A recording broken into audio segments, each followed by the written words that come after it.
If you've ever seen high quality models of bosses, maps, or characters from Destiny in YouTube videos or other third party Destiny projects, they've most likely been ripped from the game files with an application called Charm. Charm is a free tool made by the community to make it easy to export models, maps, and textures from the game to other 3D modeling programs such as Blender or Unreal Engine. However, people have been abusing Charm as early as D2 Crota's End Reprisal for viewing the following stuff from unreleased raids and dungeons. Load zones. Static models that are not interactable, such as layouts of the encounters, jumping puzzles, and rooms present in the activity. Named bags. This includes collections of entities such as enemy races, bosses, raid mechanics, and other interactables that are not static. Strings. These are messages that appear in the bottom left of the screen when encounter is progressing or you're doing something wrong. Cube maps. Baked textures of the rooms in a cube shape used for showing reflections in the game. If you've ever been on Twitter before raid and dungeon releases, you've most likely seen the leaks that came from this.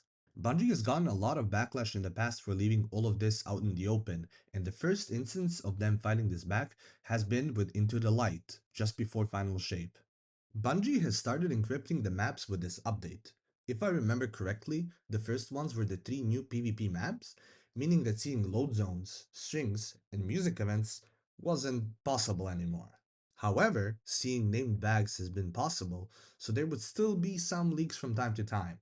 What kind the bosses are, or some mechanic related models. Every time before the release of a new raid or a dungeon, I usually open Charm to try to find what the final boss is, in order to rip him and make art for my Destiny project. I was searching around and realized that this time the ambient version of the map, which is only the static models without any raid strings or music, has not been encrypted. This means that all three load zones of this dungeon can be extracted and imported into Blender, where you can just freely fly around. This is already really bad, so regardless, I went ahead and looked at the name bags and realized that the entities within contain comments left by the developers, such as Matador Encounter Gameplay Pattern. I remembered that cubemaps existed, so I went and checked these, and they were also not encrypted. I'm not sure if these were ever encrypted before, since I've only been playing around with them this time.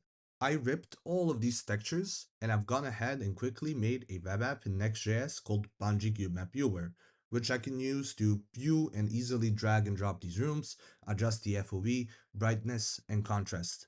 This tool is accessible at cubemap.dushanbailin.dev, and the source code GitHub repository has been left in the description if you want to modify it or implement some more into it.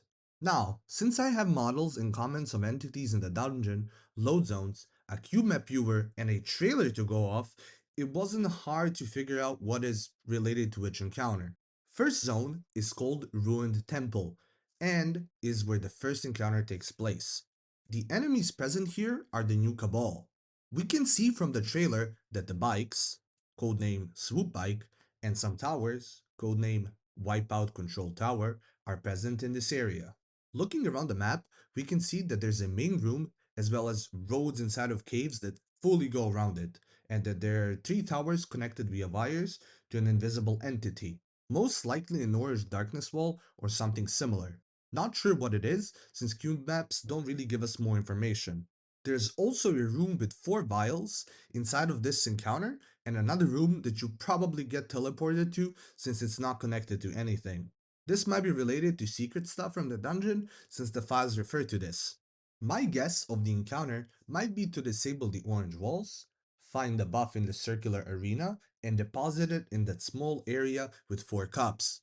It could be something similar to Ghosts of the Deep first encounter having four phases, and that's why we have four cups here. After the encounter is finished, you'll be boarding a ship which will take you to a bigger Cabal spaceship called Imperium Carrier. This explains the model in the name bags and the shot from the trailer. I haven't looked around much when it came to space between encounters, but if I wanted to, I could have easily just mapped and wrote down the entire way of the dungeon. That is by most the easiest thing to figure out from any sort of data mining. At some point, you'll arrive at a second encounter looking room with three rooms in the back and a huge opening leading to exit of the ship. It turns out that a lot of the models that are here are not static and are not present, and those can be uncovered using cubemaps.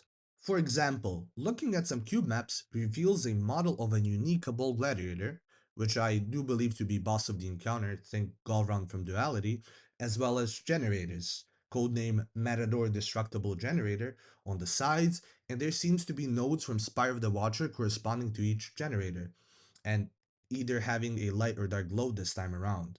They could also be taken. I would also like to point out that the encounter is called Matador, which could refer to bullfighters from Spain.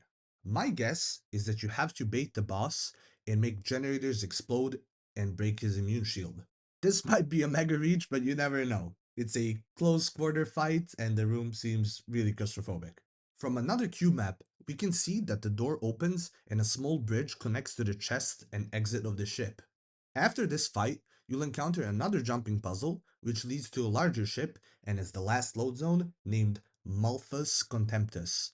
There seems to be a lot of vents and navigation to the last encounter. Finally, you'll arrive at a room where there seems to be a huge hype tablet. It looks similar to heresy weapons, I'm not sure how to explain it, and I believe that we fight a boss named Dredgen Seer here. When I searched his name, Hype Wizard codenames entities popped up as well. This means that Seer, even though looking like a new type of enemy, he's actually a Hive Wizard, meaning that he has Hive Wizard movement. I compared his size to the Ghost of the Deep final boss, and it seems to be around 20% bigger. This is further confirmed by codename Taken Hive Characters V400 in the dungeon name bags, with a dev comment saying, taking combatants for temptation and secret puzzles. Now, the only models and name bags that we have a dev comment, mechanics gameplay pattern, are Hyperspace Shadowlock and Shadow Stacks Hop On.